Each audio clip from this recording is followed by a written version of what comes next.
Yay! Yay! We're live! Hello, everybody! Hey everyone. Oh, I'm not sure if I'm getting all the comments.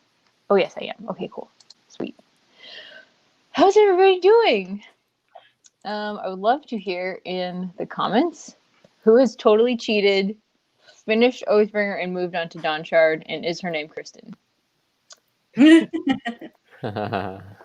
Also, this is Stormlong 2020. It's a read-along to prepare for Rhythm of War, which is like 5 days away, I think. I don't know. The fourth book in Brandon Sanderson's Stormlight Archives series. It's coming out very soon, like I said, so we're all anxiously awaiting that. This is the third of 4 Oathbringer live streams, and we'll be discussing chapters 61 through 99. And we'll have some discussion questions, and following that, we'll have an open mic section where we can talk about whatever you guys want. And if you do enjoy this video, please do give it a thumbs up in the corner, and subscribe to this channel and to my co-host channels. You guys want to introduce yourselves, starting with the other first friend? Sure. Okay. I'm Victoria. My channel is A Musical Bookworm, and I did not read ahead. I've been good. I followed the rules, and I hope Ryan did too. Otherwise, I'm going to be the one who's like behind out of all of you. Good job, Victoria. Following the rules. I approve. Oh yeah, you just did a Dalinar and Stormfather song. It was so amazing. Epic. I'm gonna have that linked in the description because it's like one of my favorite videos. Like I really love it. It's one of my favorite videos to come out of Stormlong 2020. And I know I always say that about your music videos, but it's amazing. Oh, thank you. It was really a lot of fun to make. And Julio really liked being in it too. It looked like Julio was getting into it. For real, how many hours? How many hours did it take? I don't even know, but it like basically that whole weekend and like the Thursday that and like the Friday for that too. Oh man. And Monday night till midnight. Oh dang. But it's so good. It is so good. Thank you. We need to option that for the soundtrack whenever the movie comes out. Yes. Or like just hire her to do the movie, you know. Or I'll option it from you, Victoria, when I do the Oathbringer movie breakdown. I'll option it from you and then put that in the background. Oh, okay. Yeah, you'll have to go. If you agree to it. Yes. Tell me your price. Okay, why don't we move on to one of the sword nemies? Would you like to introduce yourself? I'd like to introduce Ryan's channel. Ryan is the other guy named Sword Nemi. He has a channel called Seeking Stories that he and his wife break down stories and movies, and they are killer and amazing. Some of his best Stormalong videos are the ones where he breaks them down into like The Way of Kings. He takes The Way of Kings and he says, how do I turn this into a movie? He breaks it down scene by scene, and it's absolutely amazing and way more thought out than anything I've seen in most BookTube videos, and it's awesome. Well, I appreciate the kind words, Michael. And I will return the favor. I'm going to talk about the other Sword Nemi, the one and only amazing Michael Nip, whose channel is called Michael Nip. He does a lot of great fantasy breakdowns, other books too, but some of his best ones are Stormlight related and Twilight related. I'm still waiting for the Twilight Stormlight crossover video at some point. Man. But Michael just has such an energy that like anytime I watch one of his videos, like even if I'm exhausted, I'm pumped. I need to read. Like, what am I reading next? I come away like wanting to like read everything in the house. So go check out Michael's channel. Thanks, man. That was such a good idea. I should have you guys introduce each other all the time. We have one more. Oh yeah. Well, 2 more if you count the Rhythm of War reunion whenever that happens. That's true. Okay. I have something to look forward to in January. Okay. So Ryan just did a reaction to Oathbringer on his channel. Like he's done like several of them, but he just did like a recent one for like the 2/3 mark, I think it was. So go check that out. And his playlist is linked down below. And so is Michael's. Michael's, I always get this wrong. Whatever. Michael just did a non-spoilery review of Dawn Shard on his channel. So if you are curious about Dawn Shard, but you don't want to get spoiled, go check that out. And his playlist also is down below, as well as a link to his Discord, where there is a Stormalong 2020 chat. And there's been so much fun stuff in there that, you don't want to miss out on that. So, and our friend Leslie at the Nerdy Narrative also has a Discord, also linked down below, also has a Stormalong 2020 chat. So, that was a lot of it. Oh, I'm not even done. Okay, one more announcement. 2 more. Gosh, sorry. Okay, Elliot Brooks just was very generously invited Michael and I and all of us to be World Hoppers. And so there's a World Hoppers channel out there. I have it linked down below. Michael and I just did a live stream on there with Elle and several other really cool booktubers. And we were making Rhythm of War predictions. So if you're curious about any of that, it is linked down below. And my last announcement is that Victoria and I, along with Casey, Lost in a Bookcase, you guys may know her as well. She likes to hang around here sometimes. And the 3 of us are going to be doing live productivity sprints on my channel. That'll be Saturday, November 28th at 8 a.m. PST. So I'm trying to catch some of the people that aren't part of the evening crowd. So spread the word, if you will. It's just going to be reading. Maybe some of us finish up Oathbringer or something like that. I will probably be writing because I'm doing NaNoWriMo. So, but if you want to come hang out with us, it'll just be a fun time. Just chilling and reading and doing stuff we like to do. Okay, so we're going to start with one of our questions, but please feel free to talk about whatever you want. The open mic section, if you think something's going to be like a big discussion, maybe wait for the open mic section, but really we're excited to hear your comments about anything. So let's see, which question should we do first? Let's start off with Adolin. This is a question from Ryan. Thank you so much, Ryan, for contributing this question. Sure. We've been seeing Adolin go through some changes. He's on a mission now without Dalinar. And how's your perspective of him changed now that we're seeing him, even though he's kind of confused about what's going on, he is taking active steps, and that makes him more interesting to me personally. What do you guys think about him?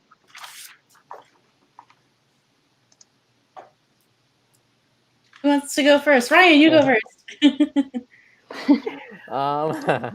Well, I'm kind of with Michael. I've always been an Adolin fan.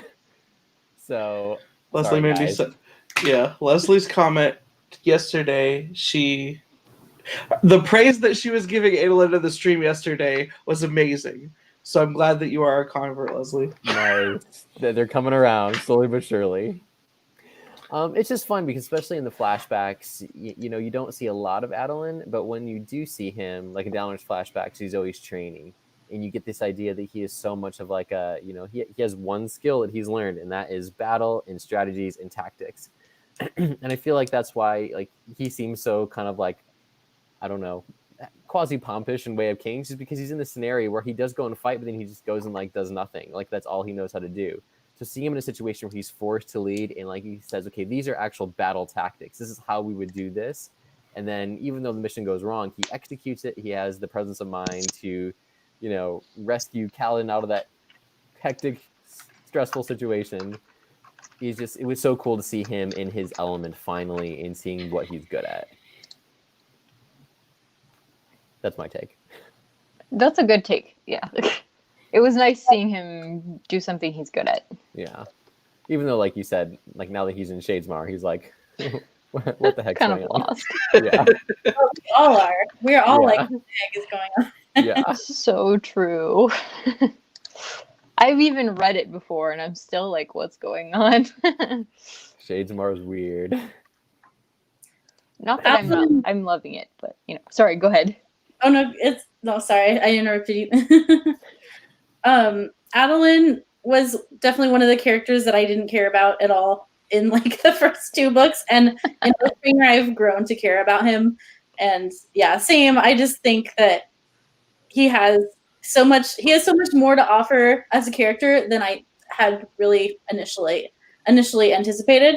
So I've enjoyed seeing what's going on with him. Although I'm still like, what's gonna happen about like when people find out that he killed Thaddeus? I'm really nervous about that. I'm also nervous about Shallan breaking his heart because I think she's going to.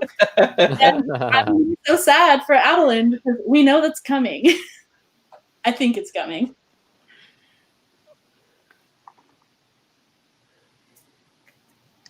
Or Sanderson could pull like, you know, I don't know what it's called, a switcheroo on this, like Kaladin could fall for Gosner or something.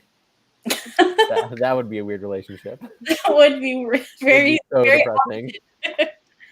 Yeah, opposites attract. And We're getting into predictions already. No, I don't think that's happening. I think Elle has had some predictions come in like that before when she asked for them. Some people thought Kaladin and Yasna would work out. Yep, that was a discussion point. I mean, phase 2 of Stormlight is supposed to take place many years in the future, so I mean, people change. We saw Dalinar change. You never know. I love Yasna as a character.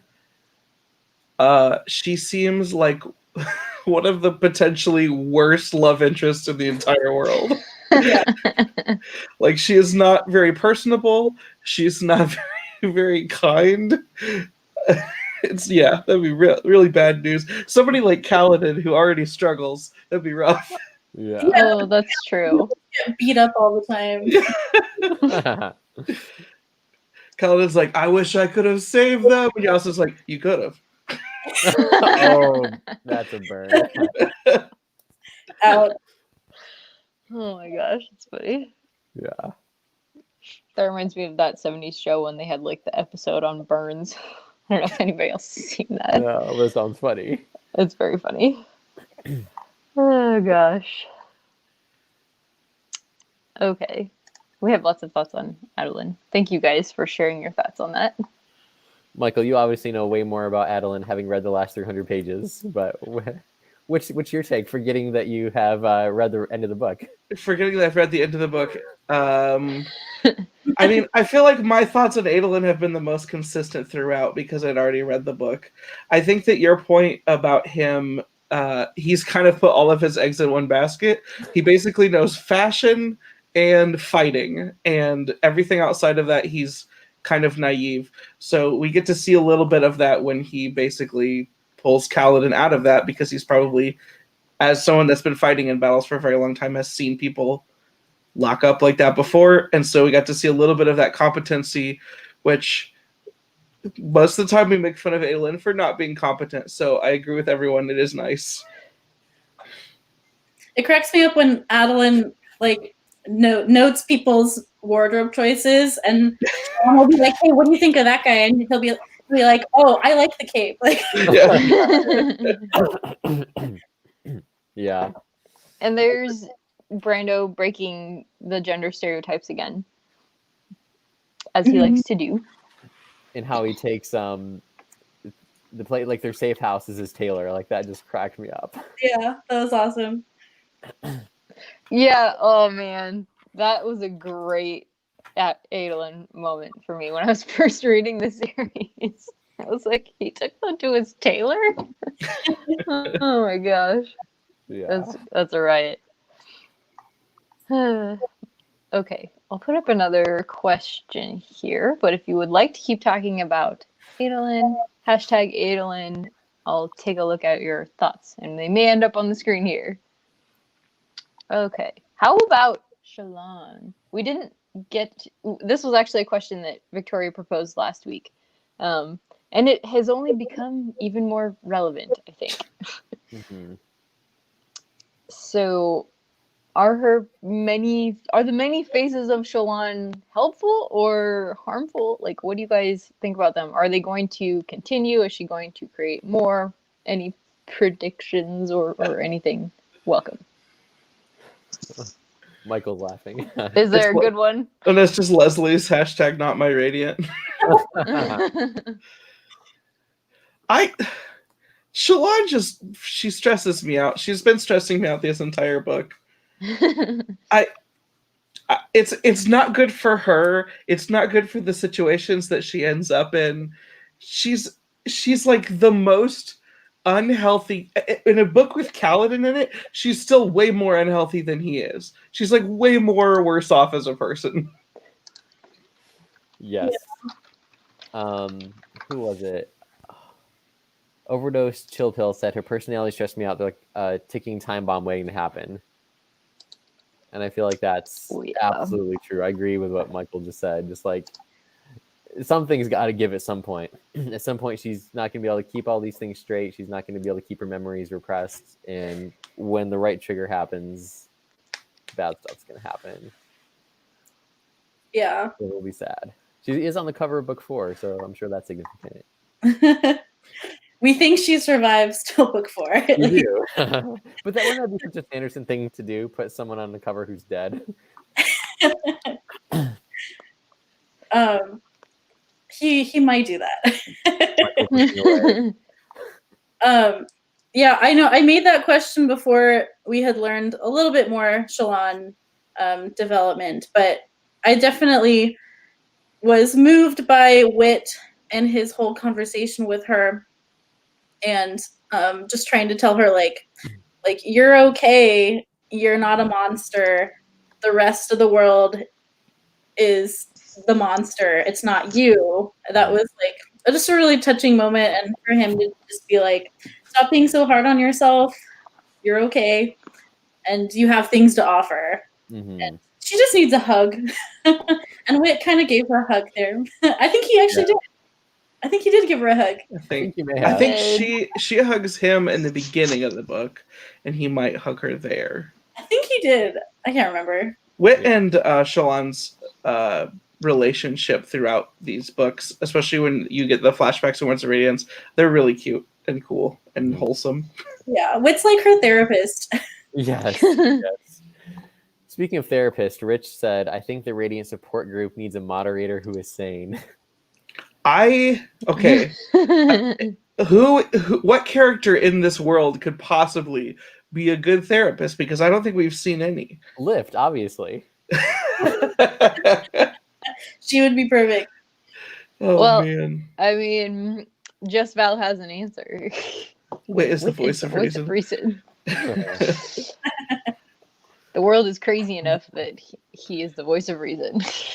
You know, his responses and his therapy sessions with Shallan, Yasna, the therapist, no. Yasna is the type of person who, when someone's depressed, just tells them to get over it, I think. Yeah. She strikes me as that. I'm just thinking about the way that when Wit is trying to comfort Shallan, he can be so kind and helpful, but when he's like trying to comfort Kaladin, he kind of beats him up still. Like, if you remember back to the Way of Kings, he's kind of a jerk to him still. I mean, he's helping, but he gave him his flute though. He did, which he promptly lost. But Kaladin lost it. Kaladin just like attracts that kind of like, I don't know, quasi rebuke. It's true. Speaking of Wit, I have a question that whoever gets to meet Sanderson first has to ask this question. I want to know if Sanderson like writes Wit in a way like himself. Like, does he consider himself Wit? Because he's had this character of Wit in his mind, I think, since the mid-90s. He designed the character thinking when he was reading older fantasy books, like about he imagined himself as a character who could kind of, go between worlds. And that's how he kind of came up with the Wit/Hoid character. So I know when I write, a lot of times it's so easy to find a character you kind of relate to and you almost write it like yourself in a way, and you kind of have to push yourself away from that. And I want to know, Sanderson, when he writes Wit, is he kind of making himself purposely come through, or is he trying to make it very separate? I think he has specified that that's not a self-insert. That's what Peter said, actually, too. Okay. I think that I have seen him do that before, or say that before. But, I mean, I think that if there's anything I recently saw a video where Sanderson talked about like the best way to understand him is by reading his books. I feel like his sense of humor comes out the most in Wit, especially in The Way of Kings, when he can just sit there and diss all the light eyes. Yeah. That's very true. There's another character in another book that he also reminds me of.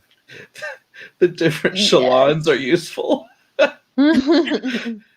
I mean, they're really all Shallan, so it's just like, why can't you just do it yourself? Well, I mean, she thinks of them as being different. We've started thinking of them as being different.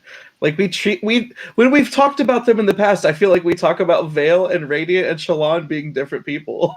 She's That's also true. addicted about throwing herself off buildings when things go bad. Yeah. That was a crazy scene. Man. One of these days, she's going to go overboard. Well, I'm Turn hoping yourself off. after her conversation with Wit, maybe she'll like start to deal with things more. I don't know. Yeah. No, you're right. I mean, I hope you're right, Victoria. That's what we want. We want a healthy Shallan. Okay, I'm so curious about the self-insert, because is it in like Roshar or is it in the Cosmere in general? Because there's only certain characters that would qualify for both of those. I mean, I don't think you specified who it was. Are you asking us to guess? Yeah, guess. If you don't want to, that's fine. Do we have to restrict ourselves to Roshar as long as we don't spoil other books? Well, maybe that's not a good call. I don't know. He's Light Song. That's what I was about to say. What? Why Light Song? I was just being. It was a ridiculous joke. Yeah. Okay. Maybe he's Sword Nimi. He's He what? Oh, Sword Nimi? I hope not. Destroy. Oh my gosh. Lopin. You are. Okay, we need to find out if he likes to cook, because if he does, it's rock. If Brandon Sanderson is the evil Ardent in The Way of Kings, that means he only pretends to like Shallan. Oh. Ouch. Oh. Oh my gosh. The Lopin. I can't say what I was gonna say. It could potentially be a spoiler, so I'll let it go. Oh no. Oh, we've met him on Roshar. Interesting. Okay, so most of these guesses have potential to be right. As long as he's not Moash, right, Michael? Oh man. He can't be Moash. No way. No. How do y'all feel about Moash after this section? I forget. Do we have an official question on that, Christy? I do have a question on that. Yes. What do you think about his motivations? And can you understand why he did what he did? Or is it mostly just like, I feel like right now we're so close to what he did that it's hard to do anything but feel. Yeah. But if we can. I feel like, here's the thing. It's like, it just my humble take on it is that his motivation is no different now than it was. Okay, it is different, but it's a little bit less different than we might think than it was in Words of Radiance. Like, we see the act and we see how much it makes it, like how much grief it gives everyone, but still, he still carries that mindset that he had in Words of Radiance, maybe even more so. And we kind of were arguing at that point, like in Words of Radiance, maybe not. I do feel like we're almost still too close to the event to like objectively analyze it. Even though that's it's a awful. good point, though. He hasn't changed very much, in my opinion. I mean, even okay. I originally, before reading the scene, where he kills Elhokar, before rereading that, I was like, okay, I mean, I feel like he's really dealing with the parchment. Like, I feel like he was, I'm sorry, the singers. Sorry, I'm like trying to skip over all the spoilers in my mind right now. I almost just spat one out.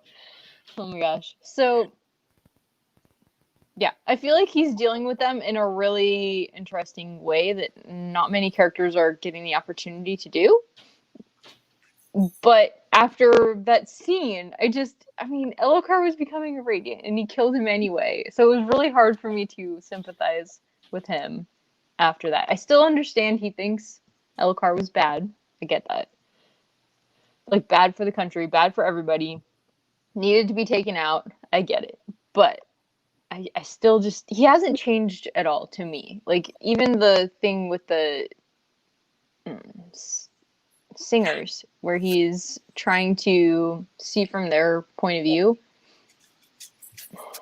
he still hasn't really changed that much. He's using it to justify his own actions and to justify kind of going under the radar and just becoming a slave again, because he doesn't want to make decisions. He doesn't want to think about the decision that he recently made, which it would be okay if he had reached that moment and realized, oh yeah, I have some problems, I need to deal with it. But no, instead he just went ahead and did his old plan of killing Elhokar. So I have more trouble, definitely a lot more trouble sympathizing with him at this point.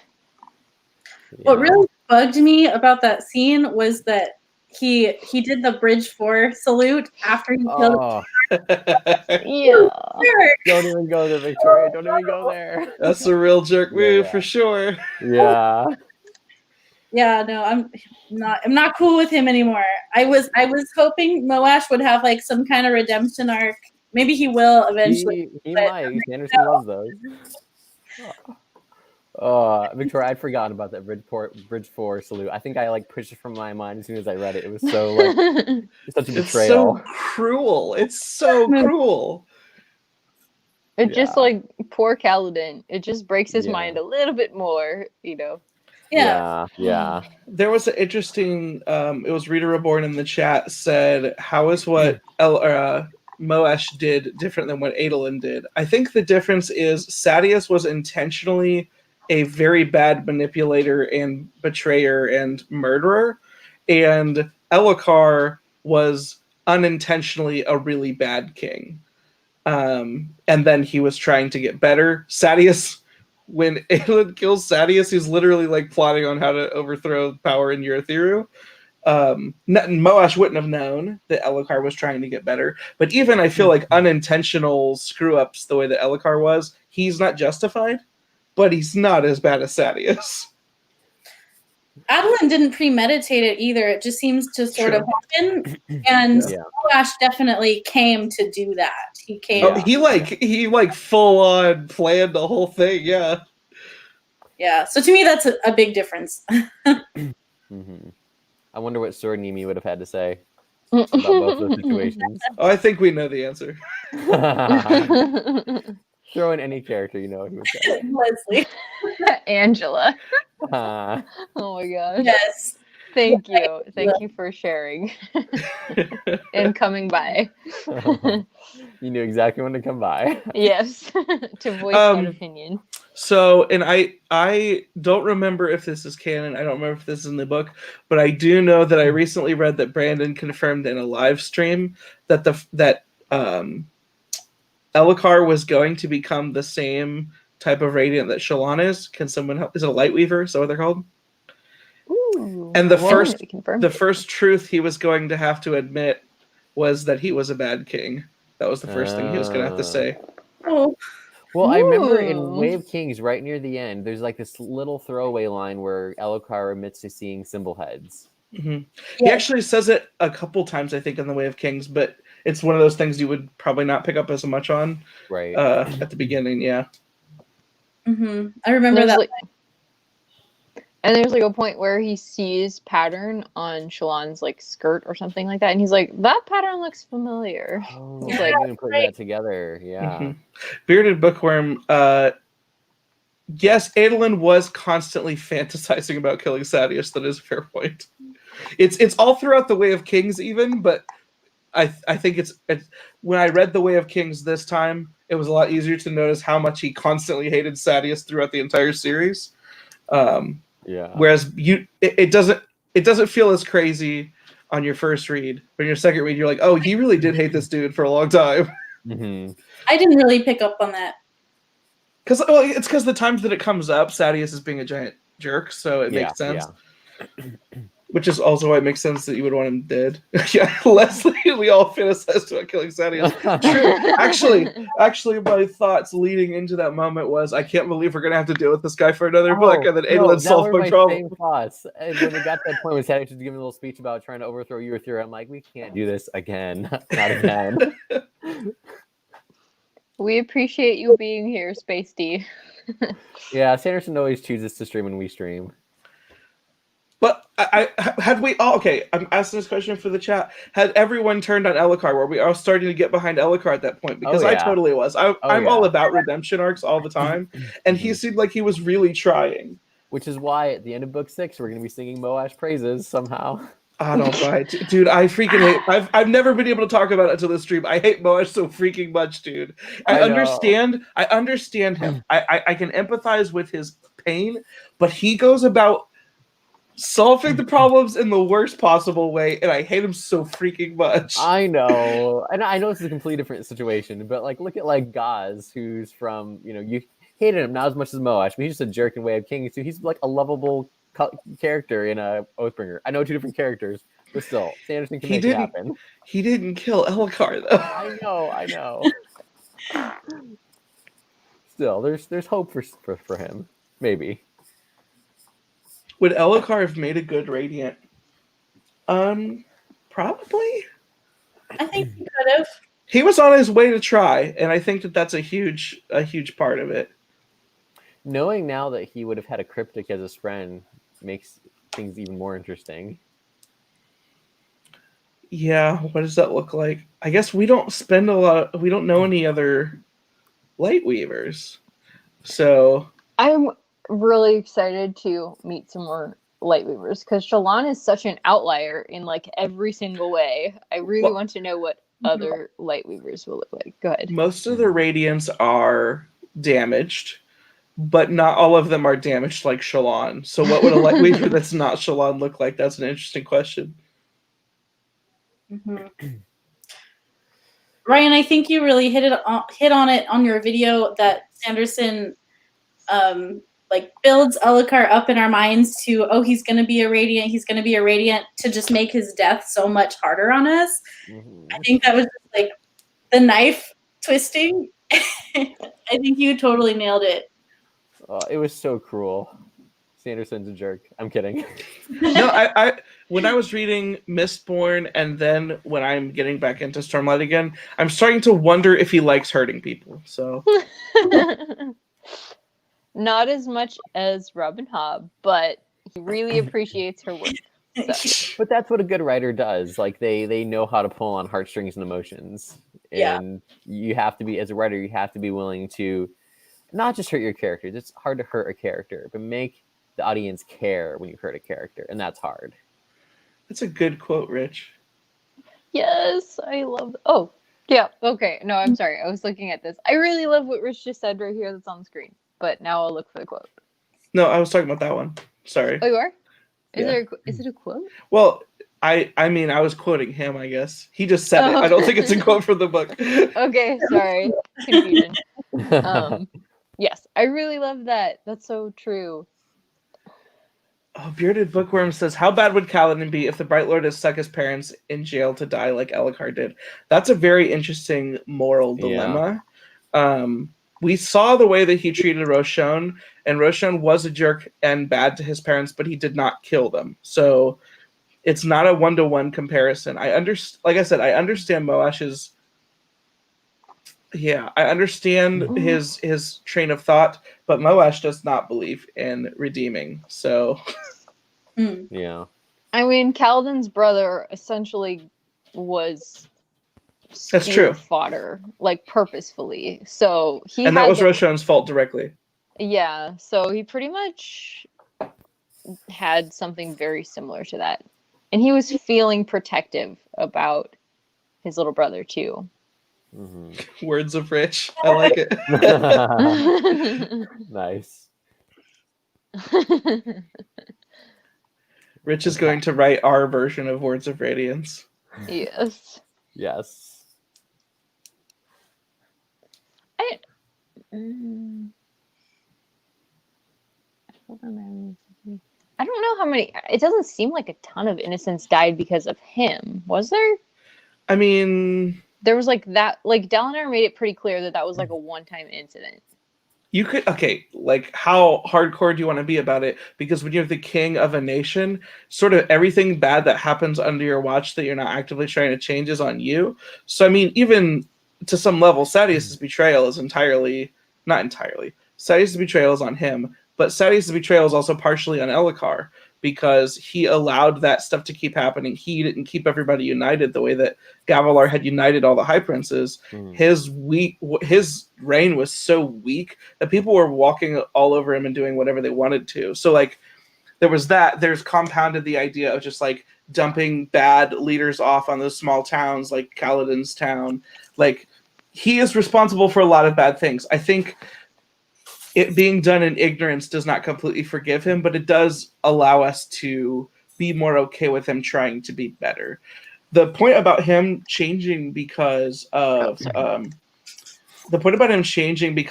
people were getting power, that's a cynical way of looking at it, which could be accurate. It could also just be that he realized he was surrounded by people that were better role models, and he's like, I need to start living up to what my title is. Like, you could see it in two ways. I prefer to see it as the happy way, but I could also understand the cynical direction. Mm-hmm. Yeah, that's true.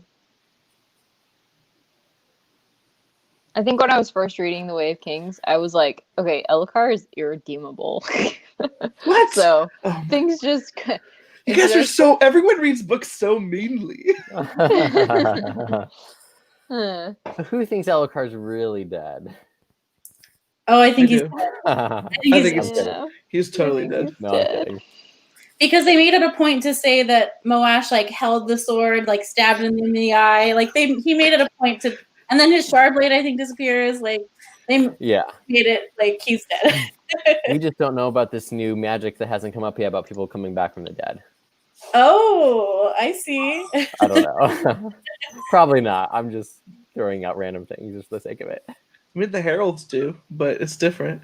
Yeah. Or anyone who's read another Sanderson book, you'll know which one it is. But I don't want to say Peter's quote is making me so sad right now. I'm feeling it. That's from Words of Radiance, isn't it? How do you know how to be here? I think it is from Words of Radiance. Yeah. He's just trying out there so hard. He's not a good king, but he wants to be. Yeah.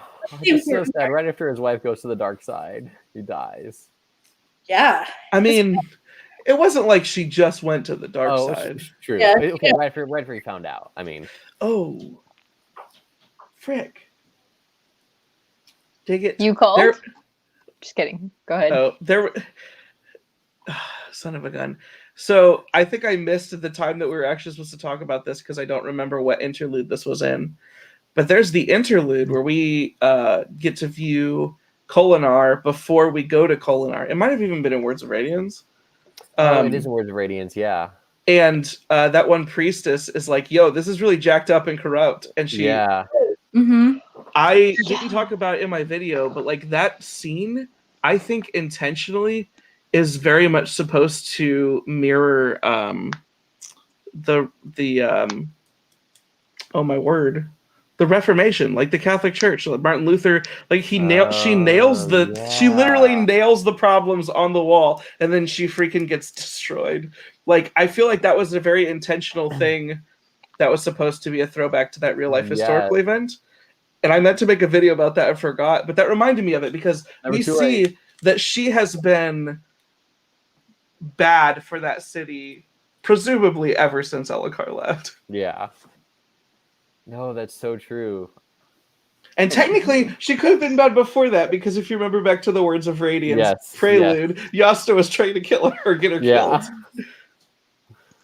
Yeah. No, Michael, that's a great point. I can't believe it. I totally went over my head when I read it, but that isn't a great comparison. You can see that video. I guess I could do it. Elhokar's entire family are the best at what they do. That's true, and that would suck to be that boy in that family.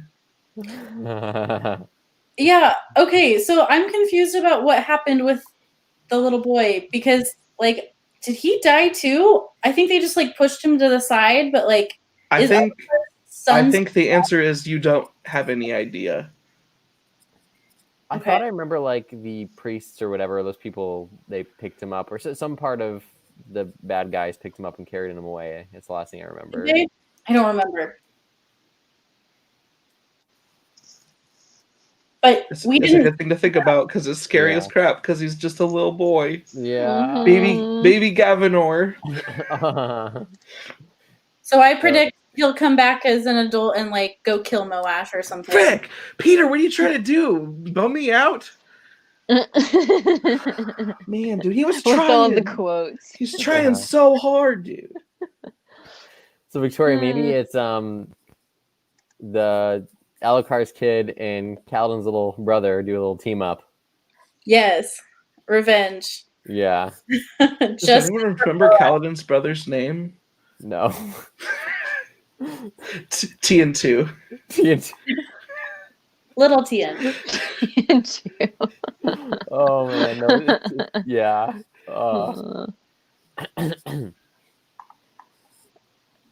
Oh, is this a reference to something?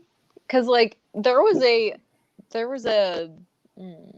like I think it was in The Way of Kings. One of the epigraphs along the top was like Was a a baby child. dying. Yeah. Oh, Yeah. that's right. But obviously that's different than like I guess a baby that we know and love, maybe. Yeah. Yeah. I don't think Sanderson would go that far. I mean, this isn't grimdark. Yeah. Hopefully not. Orodin, that's the baby's name. Thank you. What is Oh, it? yes. Orodin. Orodin. There we go. He sounds like a dwarf from He Lord of the does. Rings. He does. Overdose Chillpill says Tien the remix. Yeah. Or as you said, Tien Redux. Oh yeah, I didn't know what that was until you posted your video, which was a great Retweet. video that talks about how to adapt the Way of Kings. Wait, right? It was about adapting the Way of Apparently Kings. it's the only thing I know how to talk about. Yeah.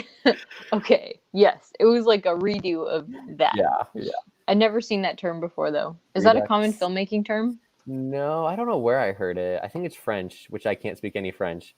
So I think it okay. means like do-over or something. Yeah, I believe so.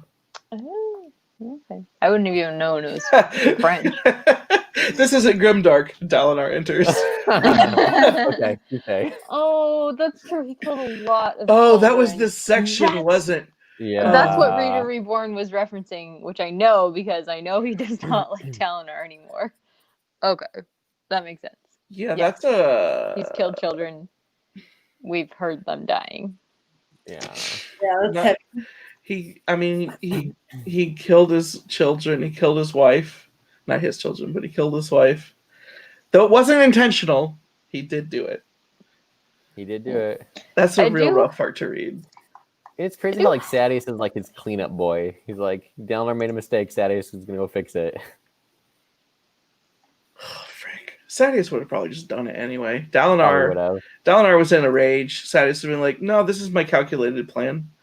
Mhm. I feel Yeah. so bad for Dalinar because that entire scene only exists because he didn't kill that kid when he was a kid. I know. If he would have killed yes. him as a child, he wouldn't have had to deal with that. And that's why it's so freaking hard because you're seeing that scene and I can understand his frustration. But then when he goes to next level and he's like, no, freaking burn it all down. And then he changes his mind, but it's too late. You're like, dude, you killed a lot of people. Yeah. like, A yeah. lot of people. And they were, it wasn't like just like the other scene where he just kills a lot of people on the battlefield. You killed a lot of civilians. Yeah. A lot of yeah. children. Yeah. Yeah, that's a really. I know that. Well, no, I think that's a spoiler. Never mind. Man. Exactly. Sadius is like Dalinar's cheerleader. Yeah, dude. He was just all in for it. Mhm. Yeah. I think Dalinar is able to execute things that Sadeas wants to do, but maybe doesn't have the guts to. Is kind of how I saw their relationship. I also just don't think he's as talented. I don't think he's not as good of a warrior. Yeah. I still do wish, and I know we still have 300 pages, but I wish we got more of Dalinar and Sadeas' relationship. Like we understand what it is, but the first like book or two really implied they had like a apparently good friendship or something, and like I'm just not getting that vibe. Like I know that they're on the same side, I know they're going for the same thing, but like I've never like seen like the two of them in the flashback just like have like a conversation. Maybe that's the point. Maybe the friendship was just so surface level, but I'm like craving more of like behind the scenes of their relationship. Yeah, maybe their friendship was more based on just the Alethi like manhood, like society. Yeah. It was like their bond. It was Codes like of war and all that. Yeah. I mean, this Jade makes a really good point, and it's like, I mean, when you're reading The Way of Kings and you're rooting for Dalinar, knowing nothing about the story, you're like, hey, this dude is like a freaking honorable guy. Why would these people not freaking listen to him? They're treating him like he's trash. This is why people hate him, and this is why people don't trust him, because he was a monster, and no one believes that he's different. We know he's different. We don't know why, but oh man, I can understand why everyone doesn't trust him. Everyone is like, what is wrong with you? You are not Dalinar. Yep. There's a reason why Sanderson gives us the chunks he does in the order that he does. It's just such a cool choice. Like, it's a choice that you can't make in other series without this type of magic system. Yeah. And he has 10 books to do it. So we know that Adolin doesn't know what exactly happened there. But Dalinar also said, oh, all these men with us are so shocked because they weren't with us when we were doing all these original conquering things before we got all political. Like, he doesn't like that. Like, so, I feel like this is not the first time he's done something similar to the Rift. Maybe not quite that bad, though, because it did sicken even him. I don't think that he had killed as many civilians before. Yeah. I think it was more like he would go and completely destroy a military force, like genocide the entire military, which is one thing. And rape and pillage. Well, it was more like in the beginning of the book, he's like, you guys go do what you want to do, I guess. And it's like, yo, gross. Yeah. Oh, so maybe he didn't take part in that. It kind of seems like he probably didn't. He was just like, yep, the men are going to do what the men are going to do because we're taking over everything. It's like, oh. Yeah.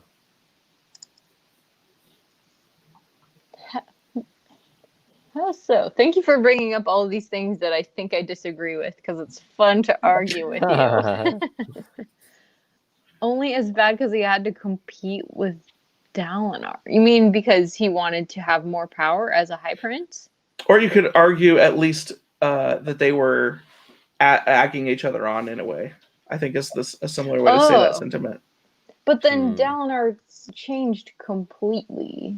Well, I think Dalinar's changed completely is something that couldn't have been mirrored by other people who didn't experience the same thing. That could be true. Yes. Interesting. Because it was a complete change. Probably only because of Evie. And guess what? We get even more because you got a whole book left to read. By a whole book, I mean the last quarter of this book, which is just as big. The whole length of a book. Yeah. How is anyone in the audiobook? How much audio is left just for this last section? I have the audiobook. Very Machiavellian, Rich. Yeah. I'm going to put up another question, but I'm going to check the audiobook thing. All right. Let's do... We already talked about Shallan. Oh, yeah. Okay. Here's a good one. This one was from Michael. I'm sorry. I forgot to put your name in there. This was a question from Michael, which I think is hilarious. So, if the four of us up here had Shallan-style separate personalities, what would they be? What would they look like? or competing personalities. Oh, I'm nervous about Oh my goodness. We shouldn't give them this much power. This should be fun. Bearded Bookworm said 10-ish hours, which is the length of an audiobook. Yeah. Oh, thank you. Dang. Yeah. Well, dang. I guess if it's 55 hours, you could just divide that by 4. I could not be stupid for a second. That's 13 and 3/4 hours, yeah. Oh, thank you, Not Ivory. bad. Good night. Crazy. I'm pretty sure that's longer than Assassin's Apprentice. Mm-mm. And those books are not short either. Yeah. Hey, overdose chill pill. That's a good answer. Victoria's to be 4 flute players to play a piece with different parts together. Yes. That is awesome. That's like going to be the most creative answer. Yes, I love that answer. This question was worth it just for that one answer. That's too funny. And then Julio shows up and he's like the other part. You guys can be a 5-part band. on that note, Victoria, it looked like Julio was getting so into it and I loved it. It was great.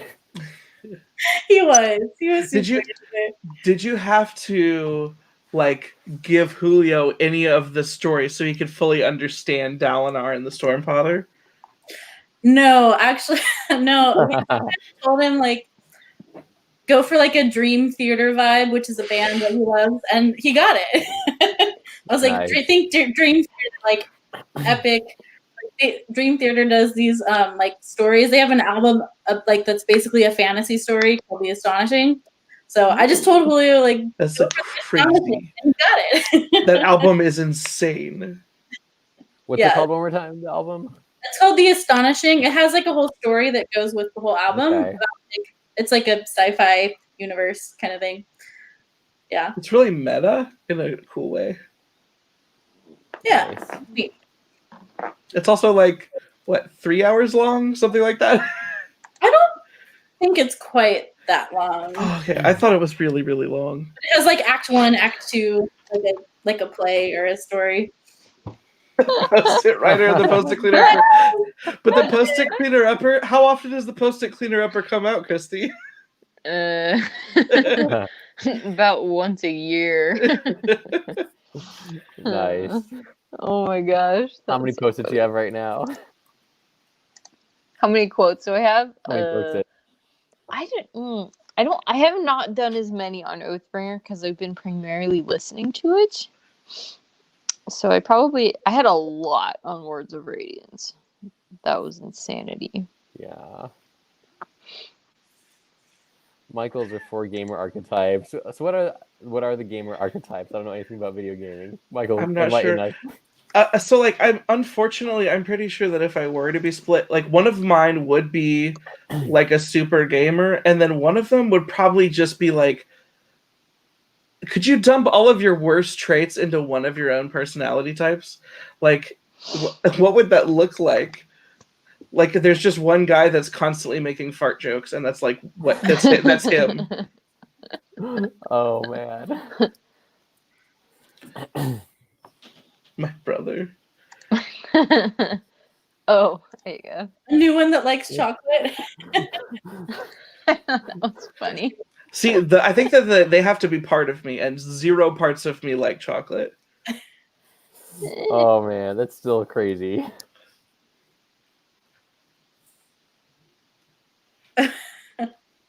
Because Ryan hasn't talked about it very much on his channel, but he has mentioned it. Where like a significant portion of Ryan is definitely just like a super jock sports fan, right?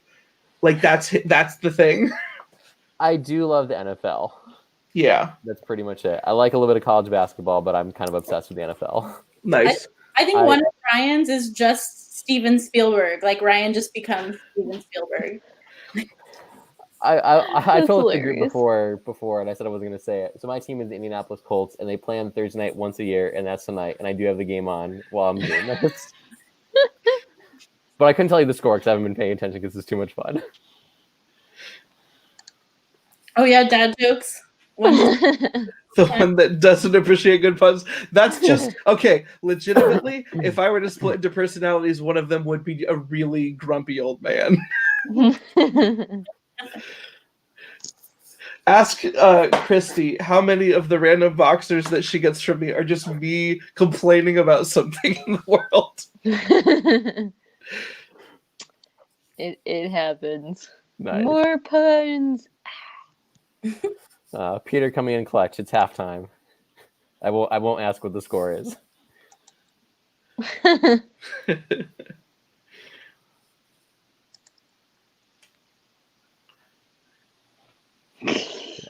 Overdose Chill Pill knows how to make the world a better place, which is to keep the cringe puns inside. Thank you. I just admire people who are clever enough to come up with puns. I've come up with like 2 in my life. I don't know.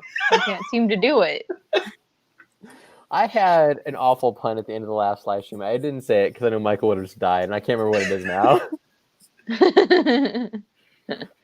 Thanks, Peter. This? Oh, thank you, Peter. That's the score. Well, my team's losing. It's good thing I'm not paying attention. Oops. Oh, I shouldn't put that up then. No, it's fine. Spoilers. Spoilers. Can you spoil a vote? Yes, you can. My dad used to be like, we'd watch games that he couldn't watch live afterward, and he didn't want to know the scores because he wanted to watch the game. And I'm like, it's over though. Yeah. I promise I'm not that bad. Oh man. First-person shooter, fighting game, RPG, and I don't know a good fourth. Just probably someone that plays exclusively like anime dating simulators. Gross. I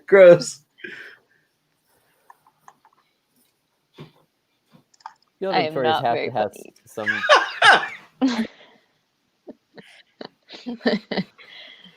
Had to throw that one in there just to prove Michael wrong. Christy, do you see Michael's brother? My What brother's did he say? comment made me laugh. Okay, so now we need some examples, though. My brother lived with me too long. He would have lots of dirt on me. Victoria's have to be part teacher somewhere in there. I feel like any teacher that's like an innate part of them. I don't know any part of Victoria that would be bad to make fun of. I feel it would be like same. a nice teacher, a fun musician, like a chill reader. Like, I don't know. Like, watch your vlogs. It's hard to kind of pick that apart. No, it's 100% true. Victoria's like the nicest person in the world. Oh my gosh, you guys stop. The worst thing that Victoria could do is she would go to those like library, take a book, leave a book, and just not leave a book. See, no, she's horrified even by that. Yeah, and then she'd feel bad about it and go back the next day and put 2 in. That's terrible. I'd never do that. You're a monster. Reader reborn. She's the librarian that shushes you, but then sneaks you a comic book. Yes, that would be it. Oh my gosh. Although I think maybe the funny part is that if it wasn't already obvious, one of Victoria's personalities is definitely a metalhead, which people may not immediately realize. Oh, nice. Yes. That's like the veil side of me. That totally checks. Nice. I think Ryan, you would have like a director, like you would become like Peter Jackson or something, and then another part of you would be the sports fan, and then I think the other part of you is really good at making spaghetti squash. When Kristen comes and saves me. I mean, Kristen is a part of you, so Yes. you guys are like one. Yes, indeed. Well, on that note, what Victoria said, I'll tell you my 3 dream jobs. One is to be a film director, of course. Second is to be a cartographer, like a map maker. And the third thing, which I don't say very often because it's ridiculous, is to be like the person who, like in NFL games, like whispers into the headset of the commentators like random stats and facts. I don't know what the name of that job would be, but like, oh yeah, this guy in like 1972 rushed for this many yards. You should tell the audience that. It's like one of the most important jobs for that like whole scene. But I don't even know what you would call that. I don't know. I mean, it has to exist. You know that they're getting fed stats, so they don't Oh, have it all absolutely. memorized.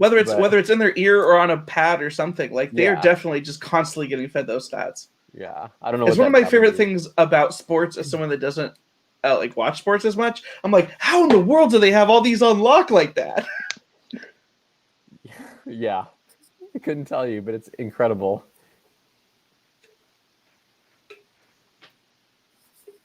Okay, we need to give This is something like- Christy other than Post-it notes. Even though Post-it notes is really good. Oh no, that's cool. I'm enjoying these. Writer would be one of them for sure. That's Yes. the easy one. Yes.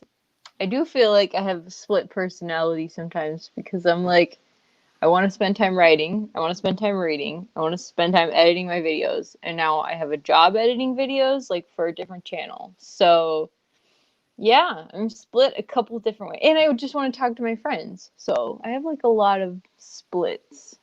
Which I one of can't those decide. splits is the one that makes rant reviews about Mary Robinette Cole? That can we is see the more one of that those? usually only shows up with friends because I That's- don't want to get in trouble. That's the one that's funniest. Yeah. Oh boy. Yeah, one of our personalities has to be like sassy Christy. Yes, for sure. Yeah. Uh,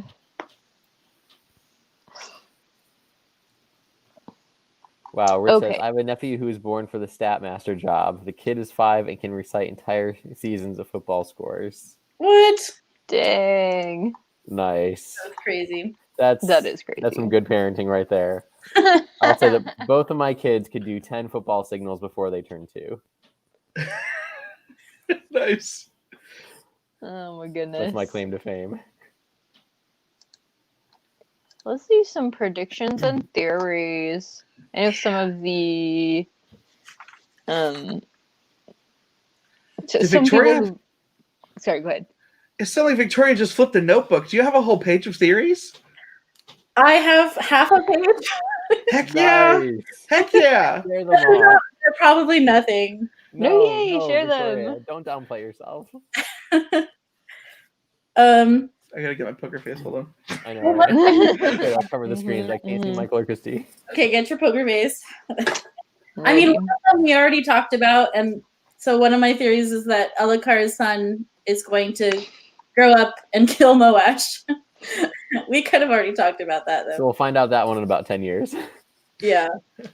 Well, I don't know. Well, I mean, the rest of Oathbringer is like another book, pretty much. So That's true.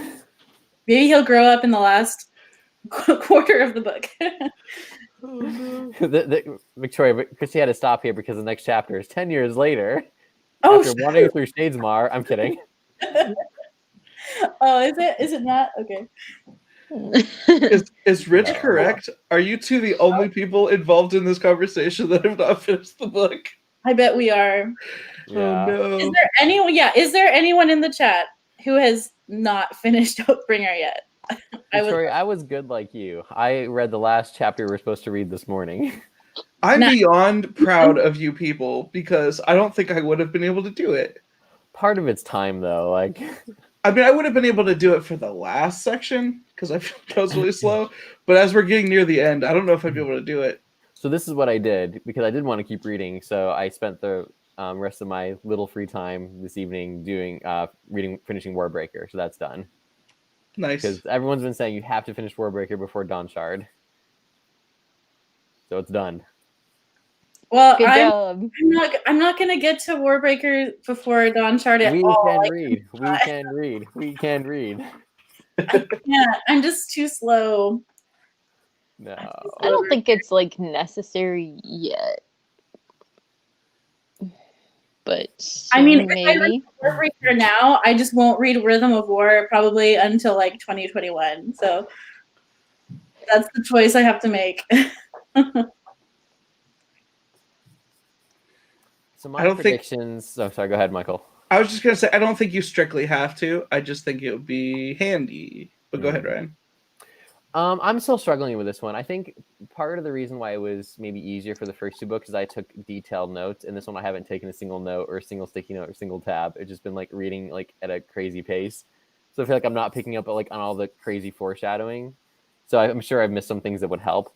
But I still think that Dalinar is going to do something at the end. He's going to take the fall for Adolin killing Sadeas, or he's going to do some sort of quasi abdication from his weird reign that he's in.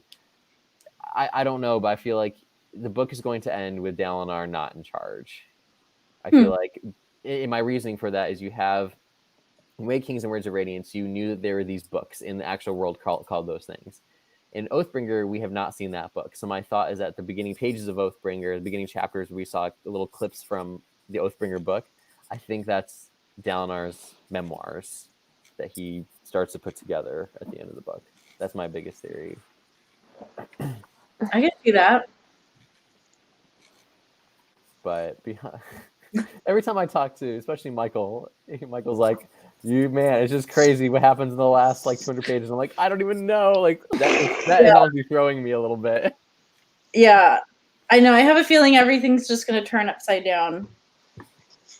Yeah, I think time travel is going to have something to do with the story. Time travel between other worlds, maybe. And the reason why is so in the State of the Sanderson in 2019, Sanderson puts out the chronology of the Cosmere books. And he has Warbreaker coming after the first Stormlight set. But, and I'm not going to say anything spoilery here, but there's definitely Warbreaker stuff in Oathbringer. Are you sure that's the case? Because I know that he specifically said that Warbreaker was originally going to be a prequel to Stormlight. And that's the weird thing. So that's what makes sense. I looked it up yesterday, and it does have Warbreaker afterwards. I don't know if it was a typo on his side of things or I don't know. It's throwing me. It's really throwing me. I don't know. But I don't know. Time travel though. Oh no! Ooh. What did I predict? What was it? I don't know. You won't know.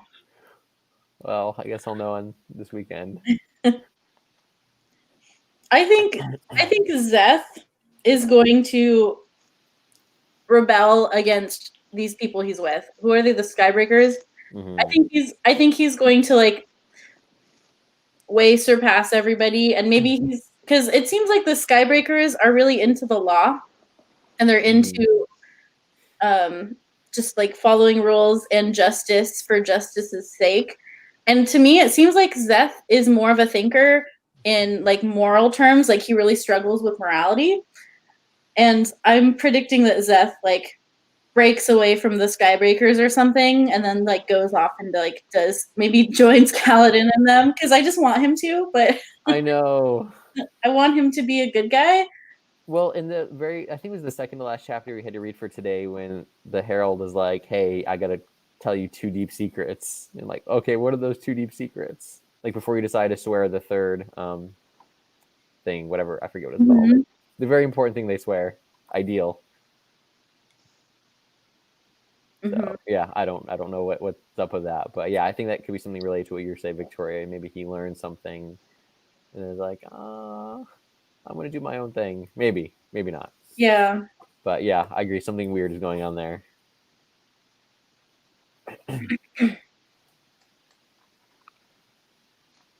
Okay, good, because then I can just read Dawn Shard after I finish Oathbringer. Yay! Maybe it's Rhythm of War that people are saying read Oathbringer first.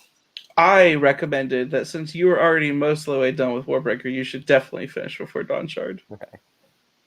Well, Warbreaker. But I can't talk about it too much. Yeah.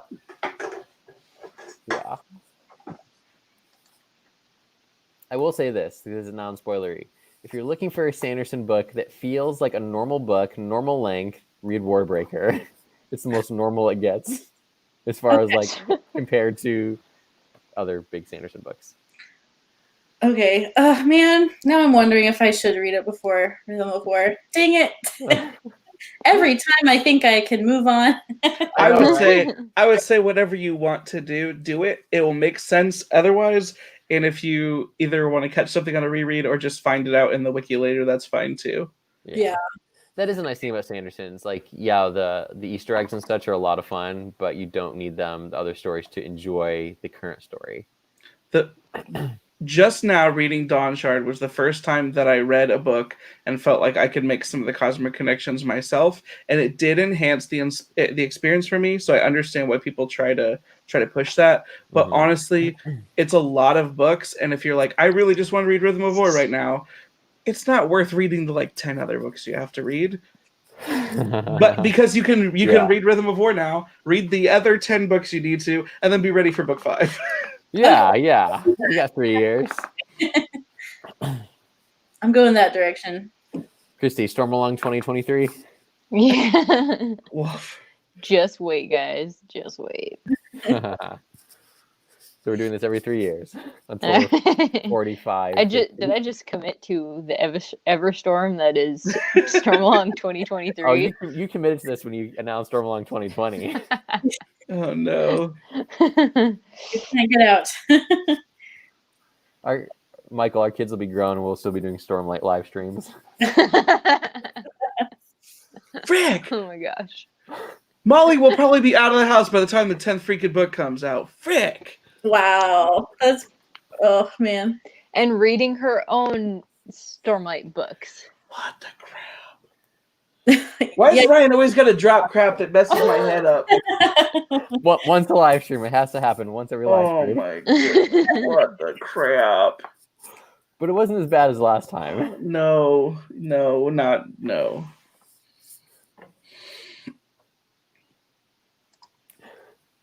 Ryan just enjoys giving us all existential crises. I don't mean to. Oh, I thought you finished Warbreaker, dude. Yeah, I texted him yesterday. I'm like, hey, I'm starting Rhythm of War, so you better.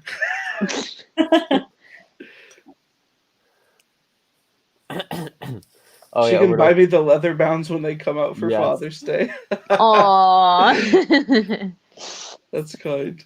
Yeah. I won't survive for the leather bounds to come out of the 10th book. Oh man, that's what 10 years after the 10th book comes out. I could have a grandkid by the time the 10th book is done. Holy crap! You'll be sharing this with your grandkids. Michael's like, come on guys, let's read Way of Kings.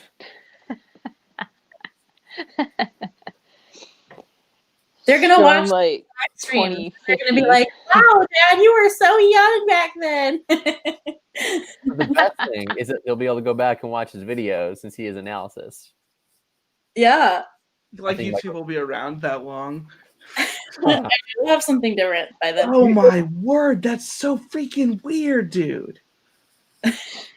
I'm sorry we killed you again. Right.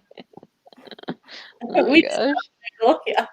Oh my word. Sorry, not sorry is Ryan's hashtag tonight. Yeah. Did you have anything else written on those papers, Victoria? Yeah. Just wondering about Azure, and is she a Radiant or is she not? And also, what is the significant? She seems like a significant character, and that she's going to be like more important, but I'm just not sure. And I don't know. I'm trying to figure out the purpose of Azure right now, and I know I can't figure it out right now. I'll have to read a lot more. Yeah, we broke Michael. We just broke Michael. Oh my gosh. Oh, bearded bookworm. Two up from me. I assume that's just where I'm at with that. Michael will be the grandpa in The Princess Bride reading Stormlight to his sick grandkid, interrupting whatever video game is current at the time. Oh, that's so great. Oh, that's true, because he's just sitting there playing baseball on the Genesis or something. Yeah. Oh, man. I'm glad I'm not the only one. Dang, dude. That's true. That's funny. Yes. Oh my gosh. Sorry to change the subject. Away from Michael dying. But Rich, I noticed that too. She's been to Shadesmart and she's spent a lot of time in Shadesmart. It looks like. Oh, Christy. Was this what you were referring to? Who, me? The thing on the quote? Yeah. Yeah, this quote. I was just wondering about this. If if like Shadesmar and what's the Alethi Heaven? Tranquil The the- Tranquil Line Halls. False? Yeah, if You they have any relation to the cognitive and spiritual realms. Oh, I And didn't like, think about that. yeah. Yeah, Does Oh. Azure have some behind the scenes knowledge here? Rich's quote, Christy, it's exactly what you just, it lines up exactly with what you texted me. The one right before it. Oh, this one. Oh man, we Yes, can't say, yeah. can't say, but if you've read another book, like You will know. put the things together, Yes. it makes you want to jump up and down. Bearded Bookworm, the answer is yes. Christy does know that now. Yes, I do. I found this out like yesterday. It was funny. She was sending me Voxer messages, and like her first Voxer message was like, "This person seems important. I wonder who this could be." And the second Voxer message was like, "Oh, I wonder if it could be this person." And the third Voxer message was, "Holy crap! It's this person. It's definitely this person." I had been like talking about it unrelated to this, like right before, and yeah, and it was just crazy. Well, and That's it makes sense because like right from like almost the very first time you meet her, you're like, she's not from this planet. Like something's up. Yeah, I just want to know her backstory and who she is. And it seems like you all know except me. Victoria, this is a book you might want to read this weekend. Man. Okay.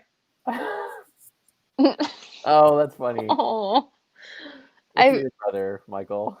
Yeah, so Mark, the whole thing about the titles of the books is that it's supposed to, in theory, be a palindrome, like the Alethi culture likes. So in theory, all the titles will be a palindrome. What?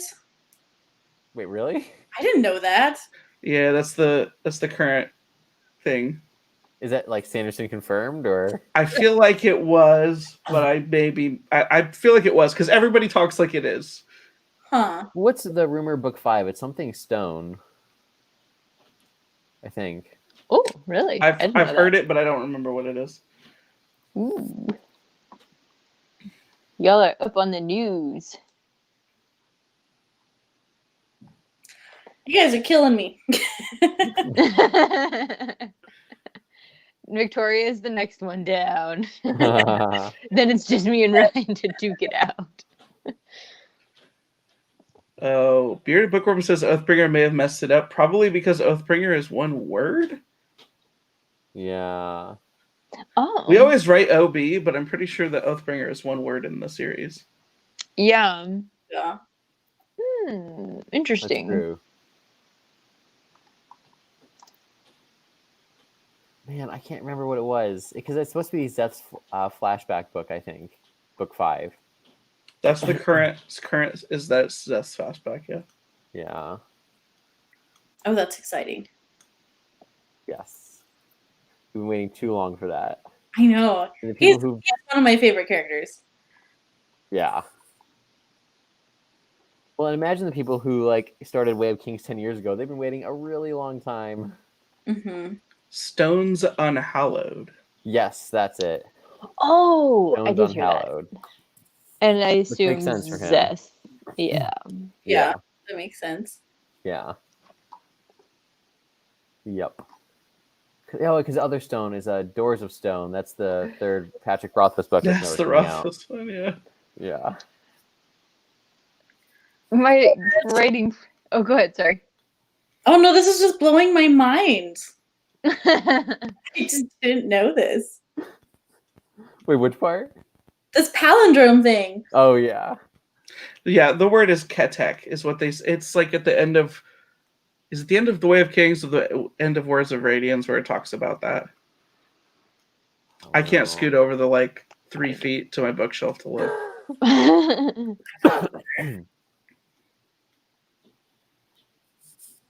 But I do think it's at a part of the audiobook where it's after they say the end, so you may not have heard it if you're listening audio only. Like the end credits scene. Yeah. The end credit scene is, let me teach you about our fun lettering system in this religion. Man. Does it have any tie-ins to like remember way back in the Way of Kings with the sand and the ardent and how it like he shook it and it made like, and he showed this symmetrical, and he says like everything's symmetrical or something on Roshar. I do think it's all related to that similar theory. Also, dang it, I don't know if I can say that. I feel like I should be able to. Everything in this culture is related to like 10s, but we know that there are 9 unmade, and those seem bad. Which I just thought that was an interesting comparison if you wanted to make it to like the biblical numerology of like the number 6 and the number 7. Yeah, like 10 being perfect, 9 being not. Yeah. So there's 10 orders, 10 high princes. Yeah, 10 high princes, 10 orders. Semantics. Oh yeah, schematics. That's what. Yeah. Schematics. Yeah. Peter said, "Lift 1 and 9 pancakes." Wow.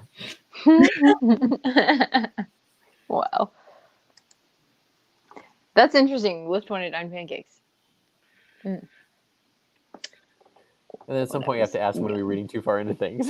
I know. I don't know. He's pretty meticulous. Like, I would not put it past him to word search, variation. Like, nice. I've spent a long time this past, like, when I was doing Rhythm of War theory stuff, word searching different terms and words in the different books.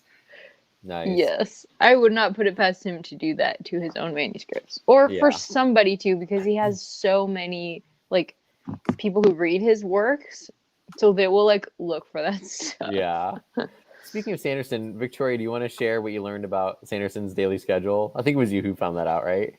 Oh, yeah. Well, if anybody watches, any of you who watch Sanderson's YouTube videos that he's been putting out, which I've started watching, and they're very interesting. One of them, he talks about his daily schedule and his like writing works balance life schedule. And so he wakes up at noon or 1 p.m. That's when he gets out of bed. And then he writes from 1 to 5. And then he hangs out with his family from 5 to 10 p.m. And then his family goes to bed. And then he writes more from 10 to 2 a.m. And then he plays video games or does like hobbies from 2 to 4 a.m. And then he goes to bed at 4 a.m. It's the freaking life, man. And we're all wondering why we can't write like Sanderson does, because he has the secret sauce. He does what none of the rest of us are willing or can do. Yeah. Yeah. And he said in that video, he's like, I became a writer so that I wouldn't have to keep the same hours as everybody else. Peter Bookman said he has insomnia, I believe. Yeah, that makes sense too. Yeah. You guys, how is Hoyd always there when he's needed? That makes him sound like a Syl blade. Yeah. Only like a Hoyd blade. Well, we've been hinted at very strongly that he's a Spren, like several times now. Have we? I didn't even. Yeah, at least I thought. I never picked that up. I don't think that's true. Okay, wait. Let me find. Sweet. Hot take. Victoria has a hot take. Yeah. Hoyd is a Spren. Okay, I will find it. Sorry, continue. I will find it. Peter Reborn said TARDIS, so. TARDIS. Yeah. Can the TARDIS come when it's like? Does it just come when it's called? I don't remember.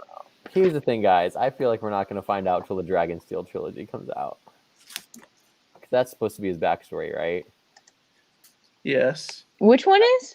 It's called the Dragonsteel trilogy. It's supposed to come out in like 20 years. Oh. Isn't like the original one available somewhere somehow? I think part of it's in Arcanum Unbounded. Okay.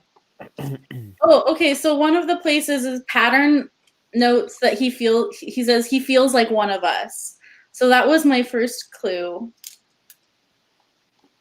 Oh. And then I know there was another quote, and Rich is saying that Hoyd should predate this friend.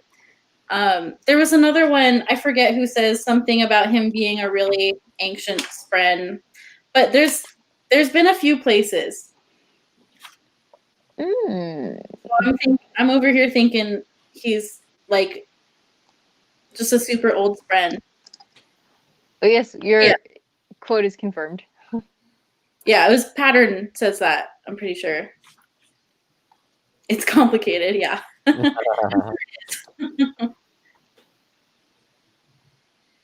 Yeah, it's hard to talk about some of this without spoiling other books, I think. Okay. But that is an interesting question, Christy, about like what was it? The quote like he's always like comes when needed, or Oh wait, hang on. Is that it? I've discovered a place that must be It's a the similar quote. Sorry, yeah. Of course, Rich has all of them lined up for us. Dang, I got really behind on the comments. Sorry, guys. That was it. Yeah, that is so interesting.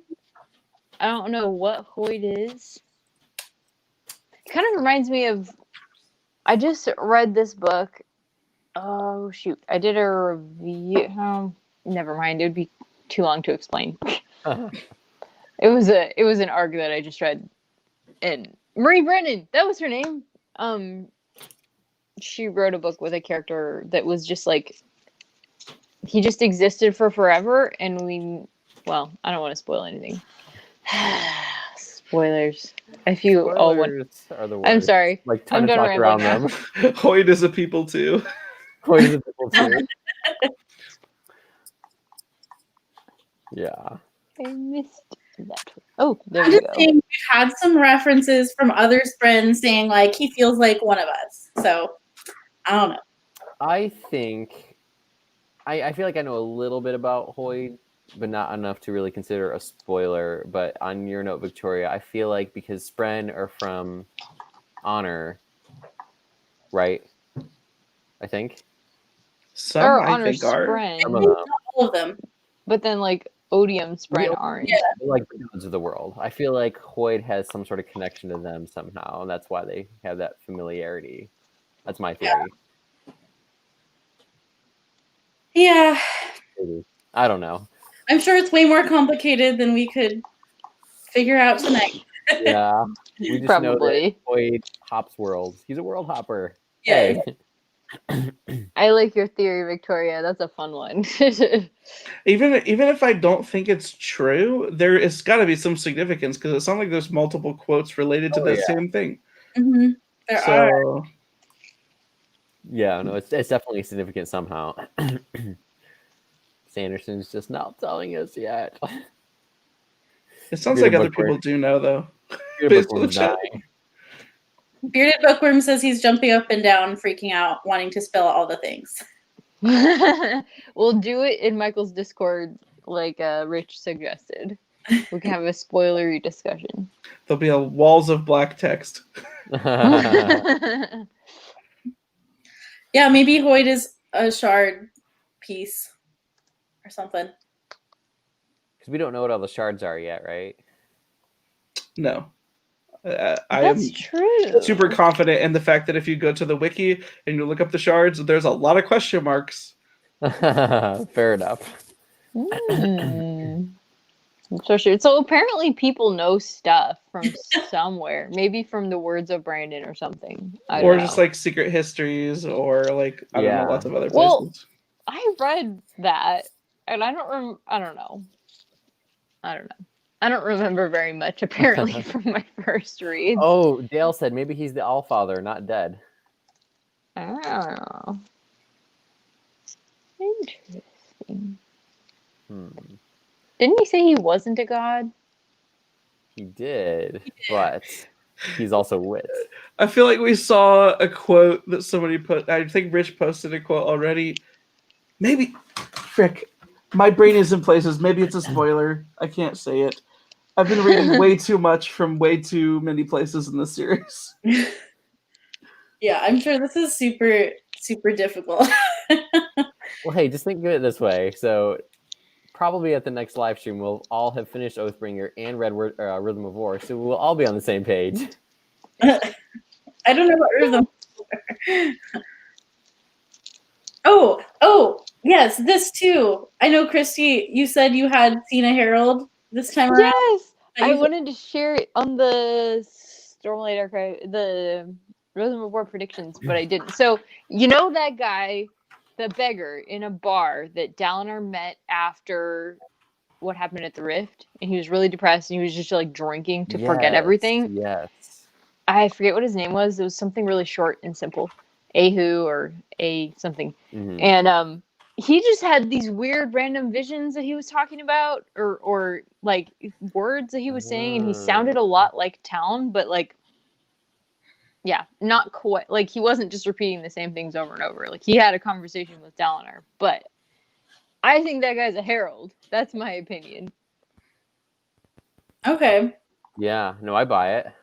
I just happened, Christy, you messaged me about it, and then I, like, that night, while we were, like, cleaning up the house after the kids went to bed, Amanda was listening to the audiobook, and I got to hear that exact section. Interesting. I think, did we see another Herald in that interlude with Mraize? Palm? There was someone named Palm? Yes. I believe so. That was my thought, Victoria. That was the interlude with the laundry. It was through the eyes of the laundry woman who was doing the laundry of Mraize. And then there was this lady destroying a painting, like trying to get something out of It was she that same lady from the Way of Kings flashback who was destroying artwork? I have that question too. I don't know. Maybe? Yeah, I think so. I don't know. Man. I agree. I think she's a herald. Yeah. And he says, or Mraize says, I know where Talenolot is, or whatever his name is. Yes, Big that's T. right. Big T, there we go. Mr. T. Was it Mr. T? I remember. Like that. Oh, what was it? I think it was Mr. T. Yeah, no, I'm 100% agree with you, Victoria. That had something to do with the heralds there. Yeah.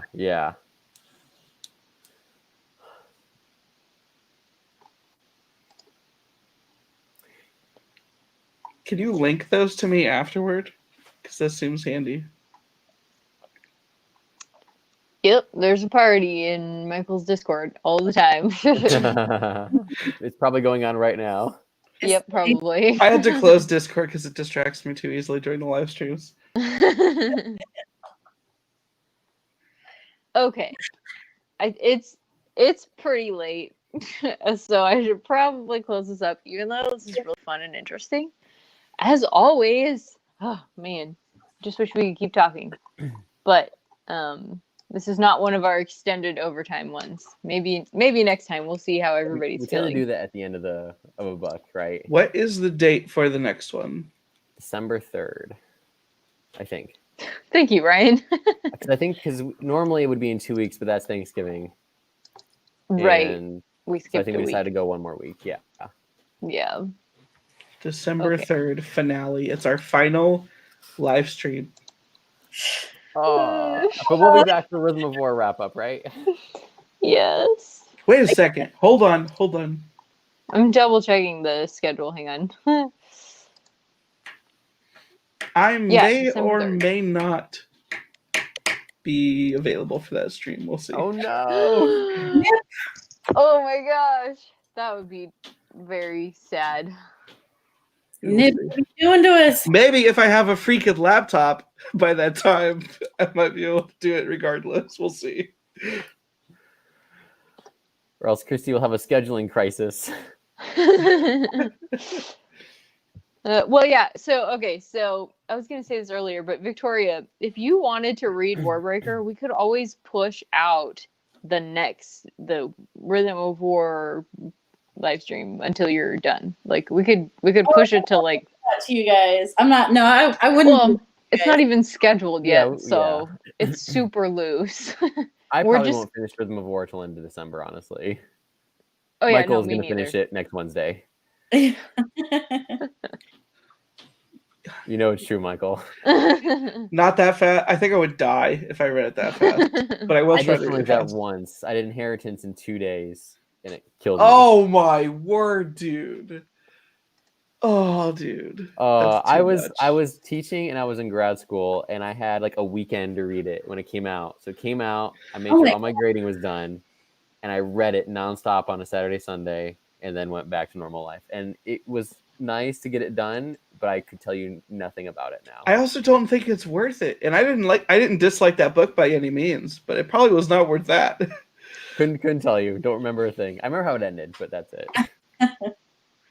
Yeah, that's the thing about reading, like binge reading books, is like I tend to forget details if I read too fast. Yeah. That's why this whole schedule has been brilliant, Christy, because it gives us time to like digest. It's been great. Yeah. I'm so glad. Yes. I So all mostly that did to it say, because I'm. Oh, need sorry. a solid 2 months to read Rhythm of War. Yes. Okay. There's some peeps in the discussion asking about January and Rhythm of War. We are planning to read it just all on our own and not like stop for live streams and just read it pretty much. I think some people really wanted to binge it. So we're not going to do the 4 live streams. We're just going to do one big like reunion live stream probably in January. We don't have a date.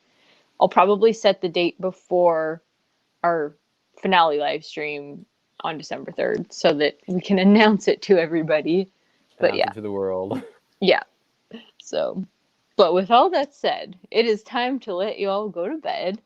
And yes, it was really fun playing Devil's Advocate. Thank you, Reader Born, for putting your opinions out there. And I read very slowly too, so I will also be catching up. No worries, Rich. Me three. Okay, guys. Yeah.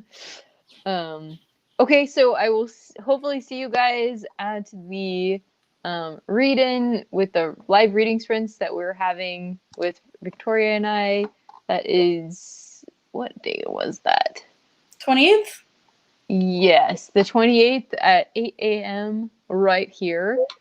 And then, of course, the December 3rd live stream. So I'll talk to you guys soon. Thank you so much for coming. Thank you to my wonderful co-hosts.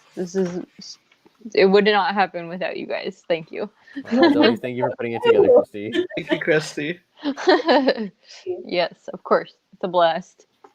Alrighty, guys. See you next time. Bye. Bye. Bye.